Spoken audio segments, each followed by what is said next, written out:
2 ఎగ్స్ని ఇలా బ్రేక్ చేసి వేసుకోండి. ఒక 2 మినిట్స్ పాటు వీటిని మూత పెట్టి ఉంచండి.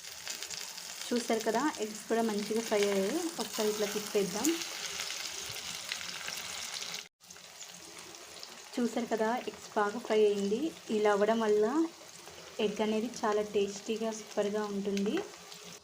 ఒక టేబుల్ స్పూన్ సాల్ట్ తీసుకోండి. సాల్ట్ కూడా చూసి వేసుకోండి, ఎంత సరిపోతుందో అంత. ఇప్పుడు మనం ముందుగా తీసుకున్న చింత చిగురు ఇందులో వేయాలండి. చింత చిగురు వెంటనే ఫ్రై అవుతుందండి. ఒకసారి కలపాలి. రెడీ అయిందండి. మీరు కూడా ఈ విధంగా చింత చిగురు కోడిగుడ్డు కూడా ట్రై చేసి చూడండి. మీకు ఎలా వచ్చిందో కామెంట్ చేయండి. చూసారు కదా, చింత చిగురు కోడిగుడ్డు కూడా రెడీ అయిందండి.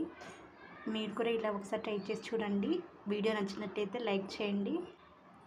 మరిన్ని వీడియో కోసం మన ఛానల్ని సబ్స్క్రైబ్ చేయండి. Thank you.